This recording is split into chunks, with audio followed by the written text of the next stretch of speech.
I've got some college football news, some facts, and different ways that you can find the best budgeting app of 2022 for you, your family, for any kind of use. This is Dad's Wallet, where we help you save money and build lasting wealth. If you've known me for any amount of time, you know that I'm a huge Tennessee Volunteers football fan, and I could not be more excited about the win over Alabama. I had tears in my eyes holding my son, my daughter, and I couldn't wait for them to grow up with one of the first teams. They're very young, but the team that they're going to have is one of their first seasons as a winning team. And it's very exciting after many years of losses. I remember being a small kid and having family members cheering on the Vols with great wins in the 90s, and it just brings back a bunch of nostalgic memories. But what I don't remember is this interesting fundraiser that's come up, and this got a lot of controversy. And so after the chaotic scene in Neyland, as we saw the celebration, the goalpost being torn down, some things that I had heard about as a kid, stories in the past about that tradition, throwing them in the Tennessee River, and all that euphoria.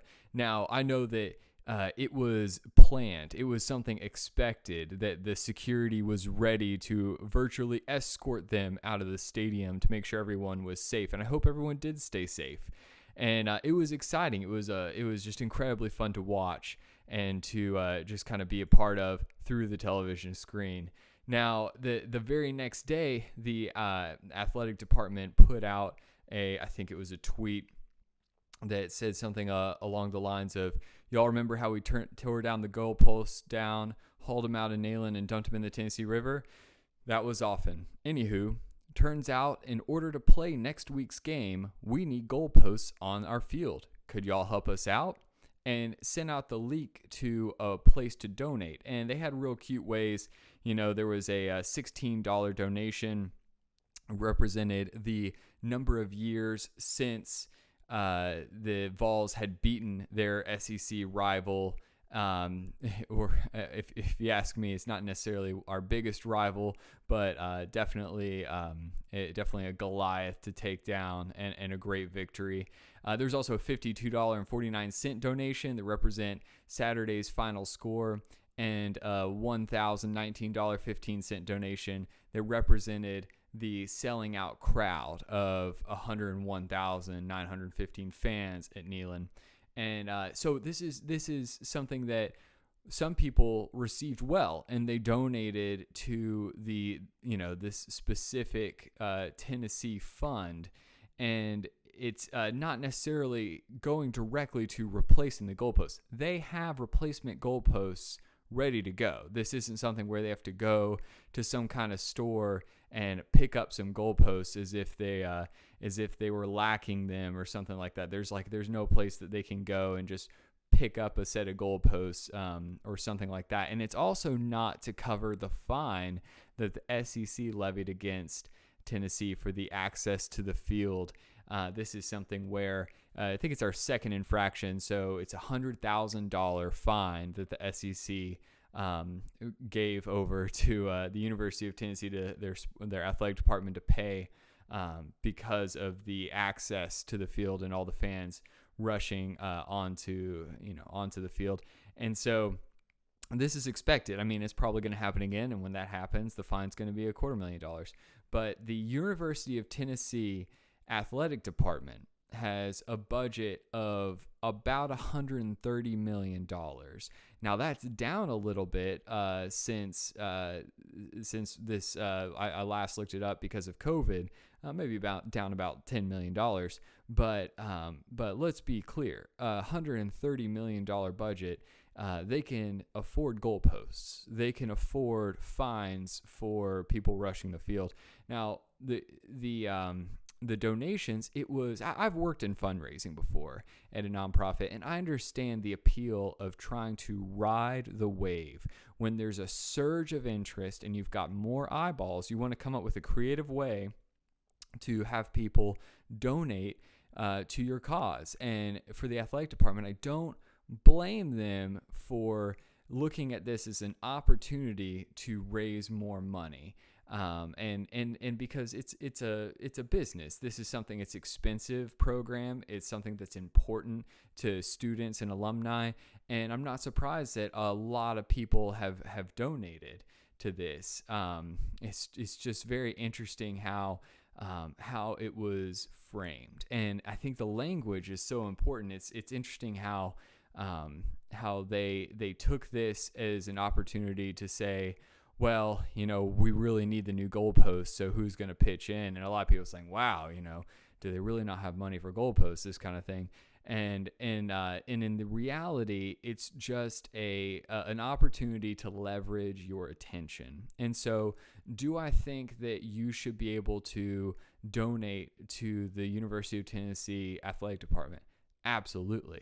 Do I think that they should pay the fine to the SEC? Absolutely. That money goes to the SEC's postgraduate scholarship fund. So this is something that is important in helping these athletes that, what we talk about, like 4% make it into professional sports, to help them get into careers that are going to sustain them for the rest of their lives. And so there's a lot of different nuances to this, but at its core, this is maybe a misguided attempt to try to leverage your attention during this time frame. But I want to hear what you think. Should people be donating with all these different clever donations? They've raised nearly $80,000 as of Monday. As of now, looking at this Monday morning, early in the morning. And so those are $16, $52, $1,000 donations that are rolling in and accumulating, and is going to go and fund more varsity athletic programs at this school. And so you have to really sort of weigh how much you value this entertainment and how excited you are about Tennessee football. I'm incredibly excited. Now, for me personally, I may go to buy a jersey. I might get a Hendon Hooker jersey or something, try to get it signed. I may go and donate to another kind of scholarship fund to support students.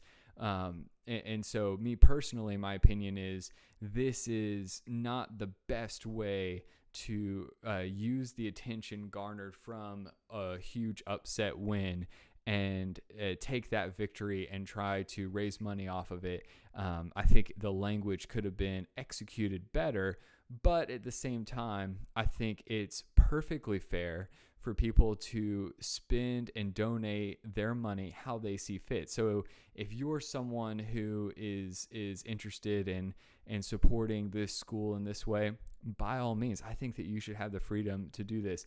Do I think that people who rush the field in the crowd should feel obligated to donate? I don't think so, because in reality, this money isn't directly going towards covering for a fine or replacing damaged field goals. Indirectly it is, and it's important, but it's not something where anyone should feel guilty and obligated to then pay $16, $52, $1,000 just because they were on the field after the game. I've got family members, I've got friends sending their pictures from on there. Now, if you were the person caught on the field blatantly tearing turf out of the ground of the checkerboard end zone, if you were causing that kind of vandalism, I think that person may have a whole other kind of fine coming their way. That's a whole different problem, and it's something where I wouldn't be surprised if, me personally, I think that that's a whole nother category. That's a whole nother action, and that's the kind of vandalism that isn't appropriate and should be costly for that individual. But all things being said, incredibly excited about the win. I'm looking forward to an absolutely undefeated season and a record-breaking experience as they continue to play on and break more records. As an alumni, it's a big deal for me. And that was just a little aside that I thought was something that I'd like to get your opinion on. So why don't you let me know if you think people should be donating or not, if you think people on the field should be obligated to donate, if you think there's a better way to support an athletic program, I would love to hear your opinions. Other than ticket sales, other than merchandise, how should people be supporting these athletes?